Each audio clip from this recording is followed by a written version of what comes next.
Salut, c'est Fabrice. Aujourd'hui, je vous emmène au centre-ville de Saint-Pit, là où se situent nos bureaux.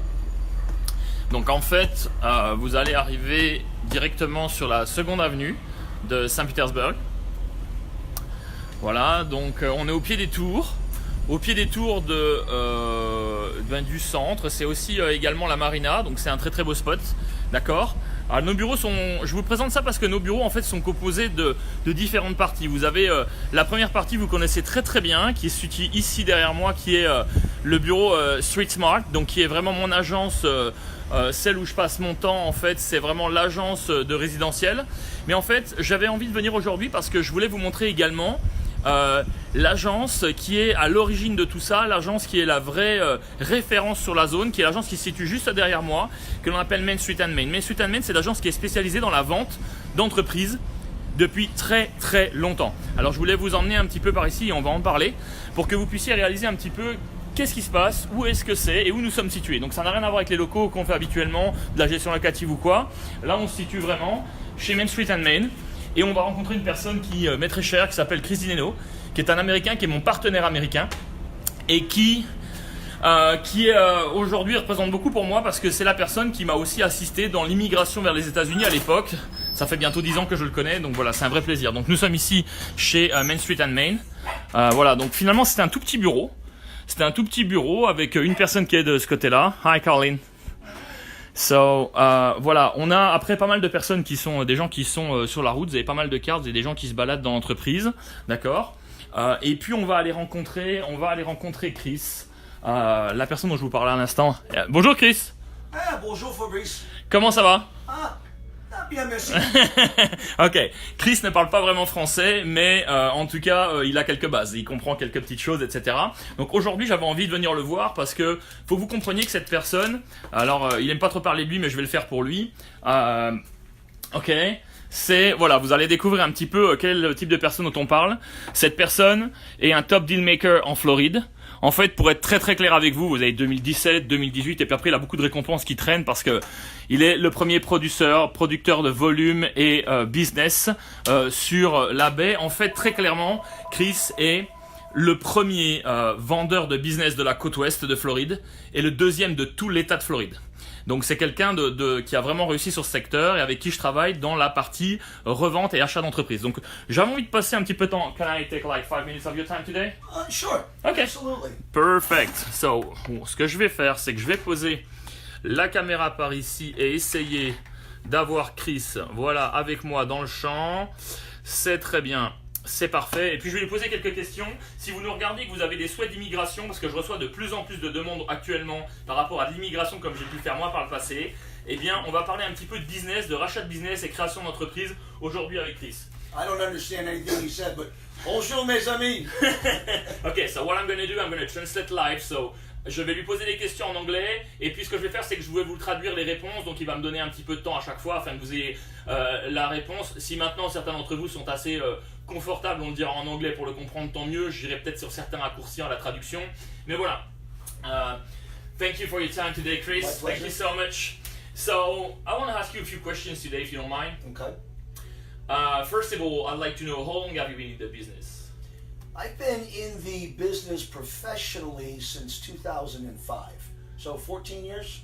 14 years, but I guess you've started like a little bit earlier, right? Well, I started in the business of developing and opening businesses in 1987 at 23 years old. Okay. I opened my first restaurant then and then proceeded to open over 106 restaurants in 22 states. Wow. So, ok, il a commencé dans le business officiellement en 2004-2005, mais en fait il avait commencé un petit peu ça non officiellement parce qu'il a ouvert son premier restaurant en 1900, you said 1997, right? 1987. Oh, 87, so 1987. So, ça fait 32 ans qu'il est dans le business et il a possédé dans 22 états différents plus de 106 restaurants. On l'a vite compris, sa spécialité c'est la restauration. Today I would say that you are, I'm not very modest, but I know that you are very successful. Yes. So what makes you successful today? You know, because I've owned so many businesses, and not just restaurants, I've owned others, and I have a very strong accounting background from college. Okay. I understand how a business works, profits and losses. Ok, so on. et déjà il est diplômé, mais au-delà de ça, ce qu'il fait, c'est qu'il a une expérience et il comprend surtout comment fonctionne un business. C'est ça l'essentiel pour lui parce qu'il a opéré des business, donc il comprend comment tourne un business. Parce que je lui ai demandé qu'est-ce qui faisait de lui quelqu'un de vraiment à succès, parce qu'il a vraiment beaucoup de succès aujourd'hui dans son job. Il vend, je vous le dis, pour plusieurs millions de dollars de business par an. C'est quelqu'un de très successful, comme on va dire ici. Donc ça, c'est sa première façon de le comprendre. Ok. So finally, you're successful. So what would be your first advice to people who want to immigrate to the US and come as a business owner or to start in the business? I think the most important thing, and you and I have talked about this before, whether you're coming from overseas or buying a business and you already live here, is staying within your comfort level, understanding implicitly, if you will, what it is you're good at doing. Ok, so en fait, on avait déjà eu cette discussion par le passé, bien sûr, parce que je connais Chris depuis maintenant près de 10 ans, et je lui avais posé cette question même à l'époque, moi-même à titre personnel. Il dit que clairement, il faut rester dans votre niveau de compréhension, dans votre zone de confort personnel. Et ne pas sortir de votre zone de confort, c'est-à-dire concrètement, c'est une des choses que je vous recommande régulièrement, c'est de vous baser sur vos compétences actuelles existantes, voire éventuellement vos compétences ou vos talents autodidactes, même si c'est nécessaire, mais faire quelque chose qui vous tient à cœur, qui vous plaît et que vous savez faire. Yeah, please continue. Okay. Well, and I heard you say, competence. I'm thinking you're Yes, talking about skills. your skills. That's not to say that you couldn't do something outside your skill set if you were passionate about it. If you were passionate Si vous êtes about passionné food à propos de la and nourriture, wine, du vin, and you know et vous how to run a connaissez business comment already, faire rouler un business, then you could do that. You could be alors successful. vous pouvez le faire, vous pouvez être successful. Or you can choose to buy a franchise, Ou alors vous pouvez choisir d'acheter une franchise which has a much higher percentage of success. qui a un pourcentage de réussite plus élevé que la normale. Yeah, but it never is it a good idea for anybody to buy outside of their core competency, like you had talked about, what they're good at, Exactly. unless they're Ça n'est passionate. jamais une bonne idée d'investir dans un domaine sur lequel vous n'avez pas les compétences ou tout au moins la passion. Yeah. C'est très dangereux, en effet. Right, because if you're going to immigrate, and just saying if I immigrated, to France or Italy, there's cultural differences and language differences. So Il y a des différences de those culture are, entre l'Italie, entre la France. Alors Chris part de l'Italie parce qu'il a des origines italiennes. so those are natural hurdles to overcome. Il y a des barrières naturelles. Right, so if you're trying to overcome those hurdles, and at the same time you don't have any idea how to run the business you bought, you could be in trouble quick. Et, si vous n'avez aucune idée de faire rouler, comment faire rouler le business que vous venez d'acheter, que vous ne savez pas du tout comment ça marche, alors vous pouvez vous retrouver dans des situations catastrophiques assez rapidement, parce que c'est une autre culture, une autre langue, etc. Right. And I'll tell you, you and I had spoke about this before too. It's about the funding. Don't spend all your money on the purchase of the business. You need to have Yeah. extra money put aside. Yeah. That's a recipe for failure. Again, whether you're immigrating or whether you live here, understand what you can afford to put down in cash and how much you need to keep on the side. Exactly. So this is very important, guys. C'est très important, les amis. C'est quelque chose que je vous recommande dans mes vidéos, dans le suivi, etc. Vous disposez d'une certaine somme d'argent à l'actuel. Peut-être que l'actuellement, vous vous dites j'ai 150 000 ou 200 000 dollars devant moi et je veux aller investir dans un business aux États-Unis. Surtout, ne jamais investir la totalité de vos fonds ou la majorité de vos fonds, c'est-à-dire 90%. Vous devez absolument garder de côté une partie pour les imprévus et votre installation et vos besoins personnels. Beaucoup de gens se retrouvent en difficulté là-dessus. J'ai eu malheureusement une dame encore ce matin qui est dans cette situation où elle a peut-être pas été tellement bien conseillée. Elle a dépensé 90% ou 95% de ce qu'elle avait. Quand vous arrivez selon la saisonnalité du business, cela peut poser problème. Okay, so Chris, finally you work I would say in the whole state, the whole Florida. So people want to invest here. They can call you. Oh, absolutely. And you can help anyone like in Miami or... We have assisted buyers and sellers, both citizens of the U.S. and foreigners. Nous avons assisté des acheteurs, des On vendeurs. the East Coast of Florida, the Southeast Coast of Florida, Northeast, au nord-est, Central, à l'est, au sud, au centre. West, and Absolument, nous Southwest. pouvons aider tout le monde au sud, au sud-ouest. Nous pouvons aider tout le monde, quel que soit l'endroit, situé en Floride. Because you have of course, you're working, Well, but we're- you have many agents. I think, well, it's also, yes, we have 16 agents in the 16 agents company, commerciaux sur la route dans la compagnie. but more importantly, we are members of the Business Brokers of Florida, which is a Florida-wide Yeah. multiple Mais listing plus service. important, nous sommes des membres actifs des Right. Business Brokers de Floride, qui est la plus grosse association qui existe et qui nous donne un rayonnement sur tout l'État. Right, so that gives us access not only to listings, Ça nous donne in pas, ça businesses, nous donne accès bien entendu au listing, mais aussi but to agencies throughout the state and other brokers throughout the state that we can team up with Yeah. to fulfill the client's needs properly. Exactly. So, ça nous donne accès bien entendu au listing, aux différents produits en vente, mais également aux agences, aux différents agents. Ça nous met en partenariat avec eux et on peut travailler de concert avec eux pour assister n'importe quel acheteur à n'importe quel endroit de la Floride. Ok, très bien. Finally, I would say to you, what would be the main reasons of failure for people coming? I would say if you can make the difference between people coming overseas and local people, that would be fine. But in general, I would say first, what would be the main reason for failure for the people coming here and starting a business? Like everybody else, it's still the main reason of the two we talked about previously. One is not bringing enough money or spending too much of the money that you have So la to première. purchase the business and not keeping enough left over. Okay, so let me Go translate ahead. that. So, je lui ai demandé quelle serait pour lui la première raison. Alors, s'il pouvait faire le distinguo entre les immigrants qui viennent ouvrir le business ou pas, mais on va dire peut-être même d'une manière générale, même pour les locaux, quelle serait la première ou les premières raisons d'échec? Parce qu'il y a de l'échec, il faut avoir conscience qu'il y a à peu près de mémoire 55% d'échecs, donc c'est une personne sur deux.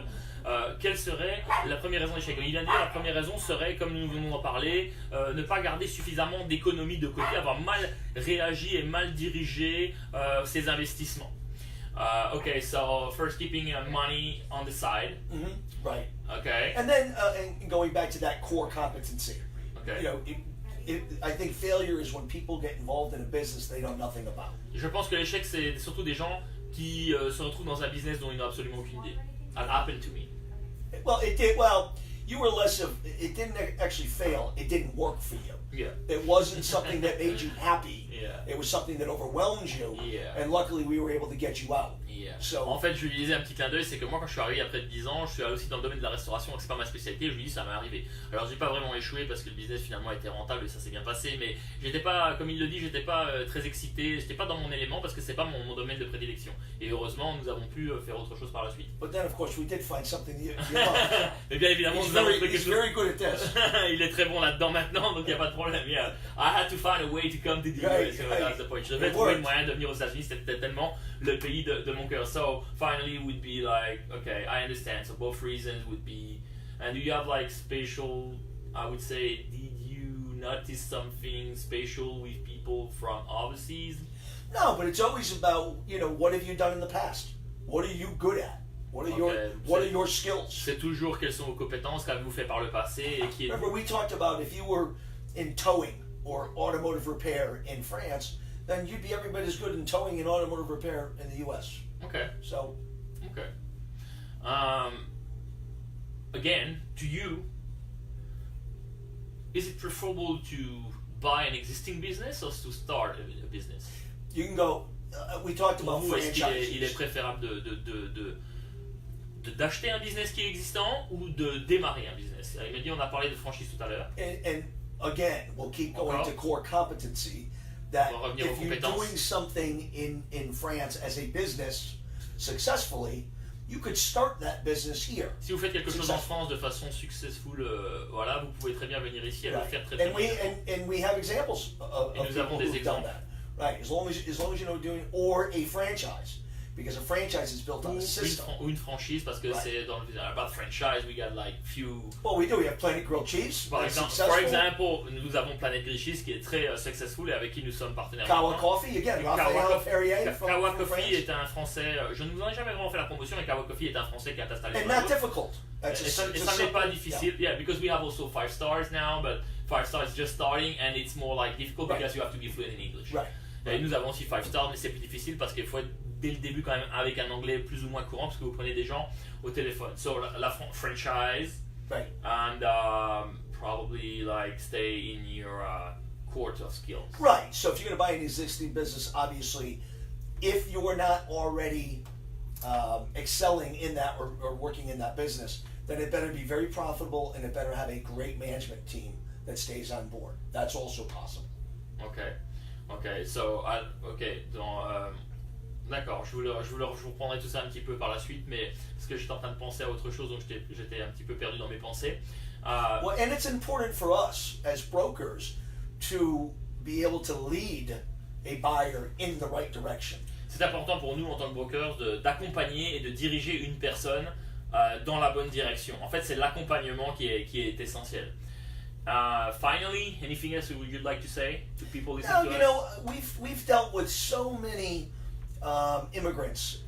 Nous avons fait tellement d'immigrants. And especially from France. And I think right now, as you're aware, we have 2 or 3 de France. Nous avons actuellement 2-3 deals. Under contract, that are E2 visas from France. Yeah, actually, yes. On a actuellement, là où on se parle, 2-3 business sous contrat pour des Français. Je les salue s'ils nous regardent. Yeah, so we're very understanding of the process, and we like to spend a lot of time focusing on who that buyer is. Nous so that comprenons we can donc très bien help le them process choose puisque nous le faisons tout the le right temps. business. Et du coup, nous aimons passer du temps à faire ça et à aider justement le prospect à aller chercher le bon type de business pour lui. Ok. Thank you, Chris. I want to wish you a good day. I don't want to bother you more. Au revoir. Au revoir. Enchanté. Bye bye. Bien les gars, je vous retrouve plus tard. Bye bye.